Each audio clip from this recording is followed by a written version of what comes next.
Assalamualaikum warahmatullahi wabarakatuh. Kembali lagi di channel saya EDBS. Untuk video kali ini saya akan membahas masalah mobil bekas.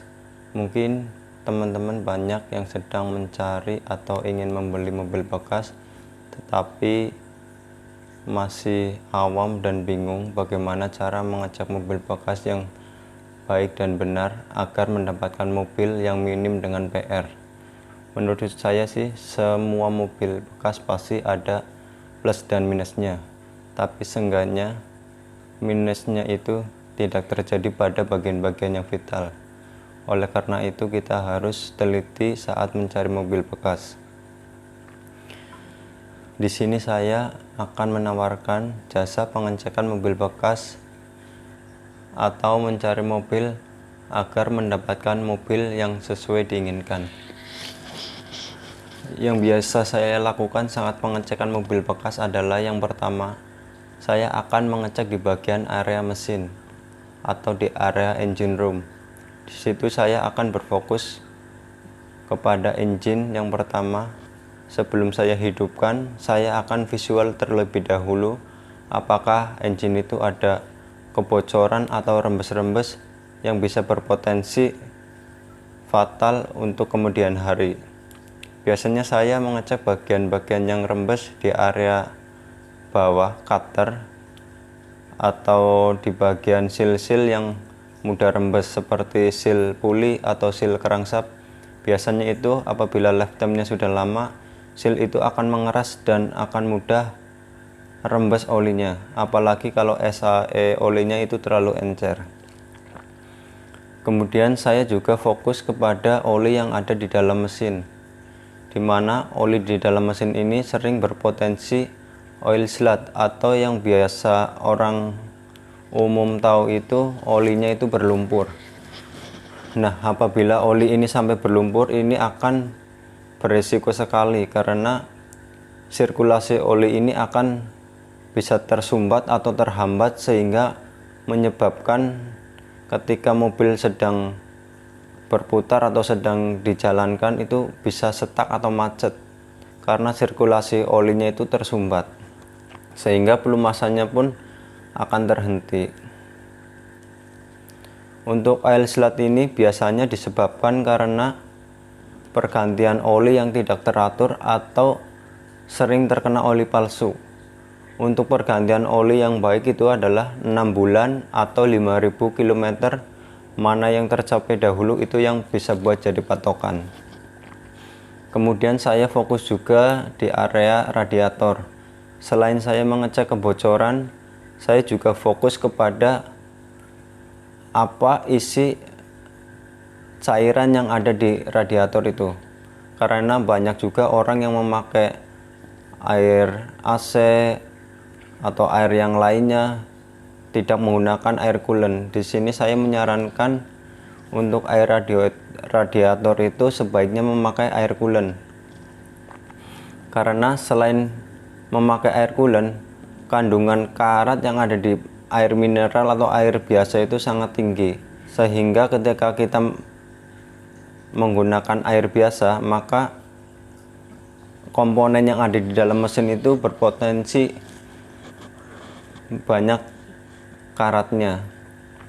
Dan apabila kita membeli mobil bekas yang sebelumnya memakai air biasa kemudian kita ganti dengan air coolant, maka karat-karat yang ada di dalam mesin itu akan rontok dan bisa menyumbat sirkulasi pada radiator atau sirkulasi di termostat.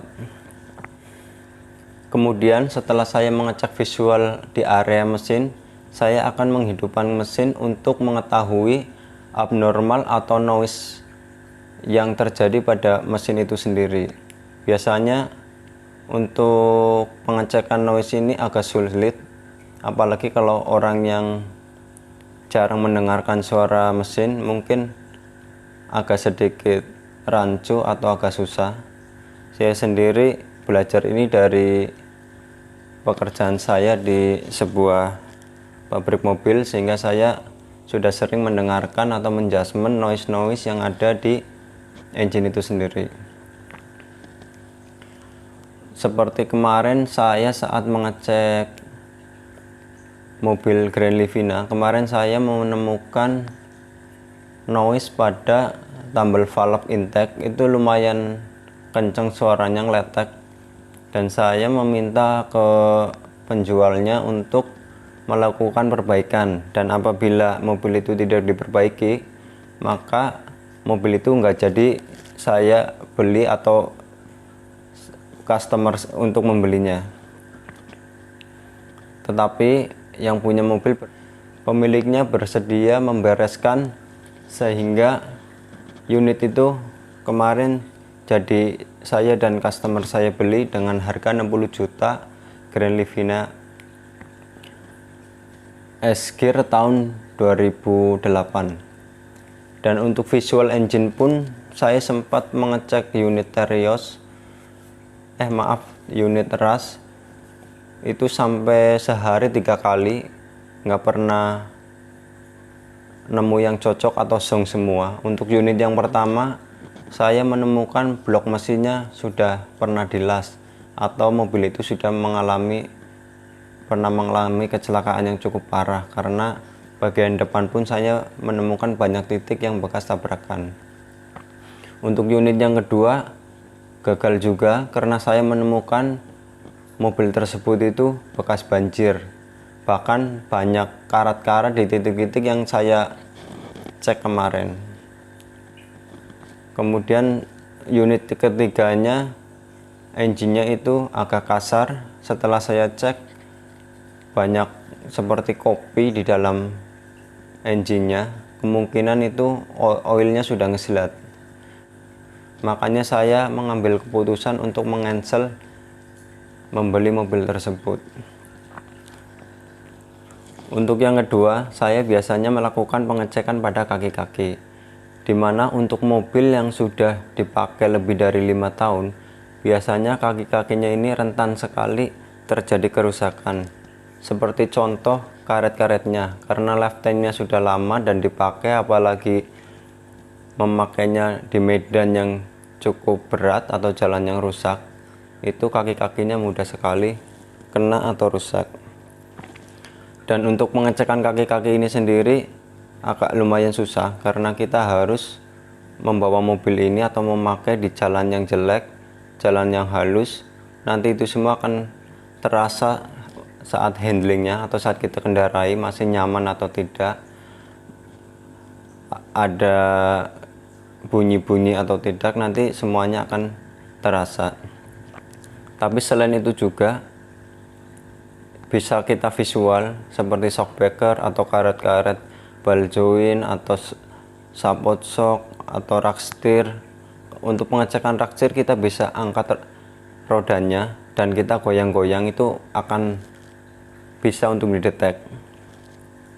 Saya akan mencoba mengecek semua detail mobil dengan teliti, dan tentunya nanti saya infokan ke calon pembelinya. Apabila PR-nya terlalu banyak, biasanya saya menjudgment atau menyimpulkan untuk di cancel aja, nggak usah dibayar.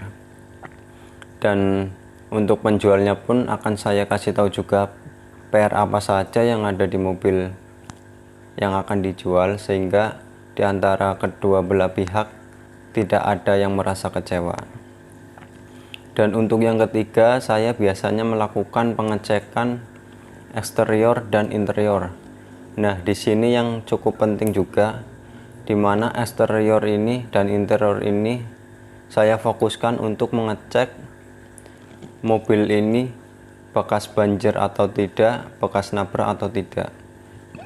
Untuk di area interior ini, biasanya apabila mobil yang sudah pernah accident, apalagi sampai tabrakan parah, itu di bagian ujung-ujung panel itu, apalagi yang ada sealernya ya, yang sealer dari pabrikan itu, walaupun sudah dimasukkan body repair, tetapi sealer itu kan karet, jadi nggak bisa semulus atau serapi bawaan dari pabriknya.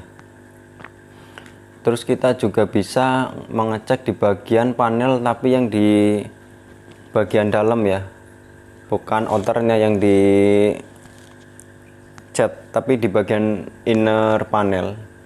Biasanya apabila mobil yang sudah pernah benturan dan panel itu sampai penyok atau parah lah, ringsek begitu, apalagi kalau sampai di body repair, itu biasanya di bagian dalamnya itu masih terlihat ada seperti getokan atau bahkan titik las buat nariknya. Itu kemungkinan itu bisa kita detect untuk mengetahui apakah mobil itu bekas tabrak atau tidak. Itu hanya sedikit gambaran dari saya. Sebenarnya masih banyak poin-poin yang saya aplikasikan ketika saya mengecek mobil bekas. Dan untuk pengecekan di interior, biasanya saya fokuskan untuk mendetek mobil itu bekas banjir atau tidak. Untuk mengecek mobil bekas banjir atau tidak ini cukup sulit, karena apabila calon penjualnya ini sudah memasukkan mobil ini ke detailing, itu sangat susah untuk dideteksi. Tetapi saya mempunyai trik dan poin-poin mana saja yang biasanya saya cek, dan kemungkinan itu di detailingnya pun kayaknya susah. Jadi kita cari bagian-bagian pelat atau panel yang tidak dicat, tetapi tidak di ID ya, cat dasar ya, benar-benar pelat yang tidak dicat. Kita cari aja di bagian interior. Apabila mobil itu platnya itu masih bersih, nggak ada karat, walaupun ada karat tapi sedikit-sedikit ya, itu bisa dipastikan mobil itu tidak pernah terendam banjir. Tetapi apabila kita mengecek, misal seperti contoh di bawah kursi itu ada bagian besi-besi yang tidak dicat, coba aja dicek di bawahnya. Walaupun mobil tahun lama seperti punya saya kemarin 2011, ketika saya bongkar itu nggak ada karatnya sama sekali walaupun tidak dicat. Tetapi apabila mobil yang sudah pernah terendam banjir, apabila dia tidak didetailing dan tidak dikasih anti ras lagi, sudah bisa dipastikan bagian-bagian itu akan terjadi karat. Oleh karena itu, kita harus jeli dan fokus teliti saat mengecek mobil bekas. Sebenarnya yang dikhawatirkan atau ditakutkan bukan masalah ada karat atau enggak di bagian besi-besi itu, tetapi apabila elektrik yang sudah pernah kerendam banjir, lama-kelamaan kita pakai itu akan berbahaya. Mungkin itu saja sedikit ulasan dari saya mengenai sedikit penjelasan saat pengecekan mobil bekas, agar kita mendapatkan mobil yang benar-benar sehat, minim PR. Seenggaknya ketika kita sudah membelinya, kita tidak perlu mengeluarkan uang banyak untuk melakukan perbaikan. Di sini saya tidak menampilkan video karena ini channel baru, sehingga untuk saat saya mengecek kemarin unit-unit kemarin itu belum pernah saya videoin. Hanya saja ada dokumentasi yang ada di HP saya. Nanti saya tampilkan di akhir video contoh-contoh yang pernah saya alami atau saya temukan saat mengecek mobil bekas. Itu semua real foto dari HP saya, bukan ngambil di Facebook, di Google ataupun di Instagram. Apabila channel ini bermanfaat, saya mohon dukungan dan supportnya untuk mengikuti video-video saya selanjutnya. Semoga saya bisa memberikan video yang bermanfaat dan tentunya bisa menambah wawasan atau ilmu. Maka dari itu, tolong bantu saya subscribe dan tonton terus video-video selanjutnya. Setelah ini saya akan tampilkan foto-foto atau temuan saat saya mengecek mobil bekas. Untuk di tahun 2020 ini, karena ada COVID, saya dipakai jasanya untuk mengecek mobil itu dari bulan Januari sampai Desember itu cuma kurang lebih 10 mobil. Biasanya saya lebih dari itu karena di masa pandemi, sehingga mungkin orang-orang jarang yang membeli mobil. Sebenarnya jasa pengecekan mobil bekas ini buat saya hanyalah sekedar sampingan. Saya sebenarnya bekerja di PT atau perusahaan otomotif di Temin atau Toyota di daerah Kerawang. Nah, untuk pengalaman atau ilmu yang saya dapatkan selama ini sebenarnya itu hasil dari pengalaman kerja saya di sebuah perusahaan otomotif. Dulu tahun 2011 sampai 2013 atau 2 tahun saya sempat menjadi quality control di vehicle atau di unit mobil yang sudah jadi di PT Astra Daihatsu Motor di daerah Sunter. Dan di situ saya banyak mengambil ilmu atau pengalaman untuk mengecek sebuah mobil dengan baik dan benar. Dan yang kedua, saya mengambil pengalaman dari kerja saya juga. Saya dari tahun 2014 sampai saat ini, saya itu menjadi quality control di sebuah perusahaan otomotif juga di Toyota Manufacturing Indonesia.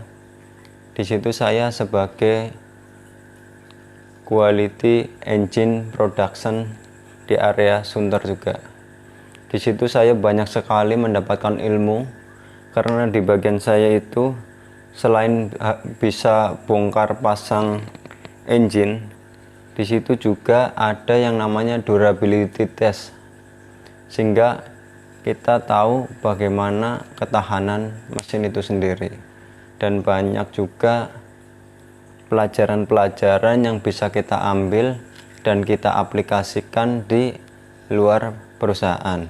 Seperti contoh, saya udah hampir 4 tahun atau 5 tahun membuka home service di rumah atau servis mobil atau tune up. Itu buat sampingan saya ketika saya libur Sabtu Minggu. Itu sungguh sangat bermanfaat banget buat saya.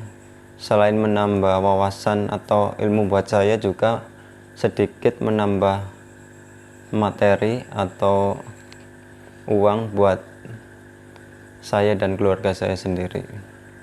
Mari kita berdoa semua agar pandemi ini segera berlalu dan saya dan sahabat-sahabat teman-teman semua bisa dimudahkan rezekinya, dibanyakkan rezekinya, dan kita semua diberi kesehatan. Selanjutnya kita tonton foto-foto yang pernah saya ambil dari saat mengecek mobil bekas. Tonton terus sampai selesai ya. Ini salah satu contoh yang saya lakukan saat mengecek unit ras. Di sini saya melakukan pengecekan dari area bawah mesin dan banyak sekali saya temukan minus-minusnya. Di antaranya adalah bagian oil pan atau karter engine itu sendiri sudah pernah terbentur atau pecah. Di sini bisa kita lihat las-lasannya, dan untuk rembesan-rembesan oli pun banyak sekali di area bawah ini. Kemungkinan kebocoran sudah parah karena oli ini menetes. Seperti contoh pada gambar ini, oli sudah menetes dan hampir basah semua di area bawahnya. Dan ini adalah contoh mobil bekas tabrakan. Bisa kita lihat panelnya itu sudah keriting atau tidak mulus. Ini salah satu contoh juga saat saya mengecek mobil Kijang Innova. Untuk gambar ini adalah contoh shockbreaker yang sudah rusak karet-karetnya di bagian lowernya.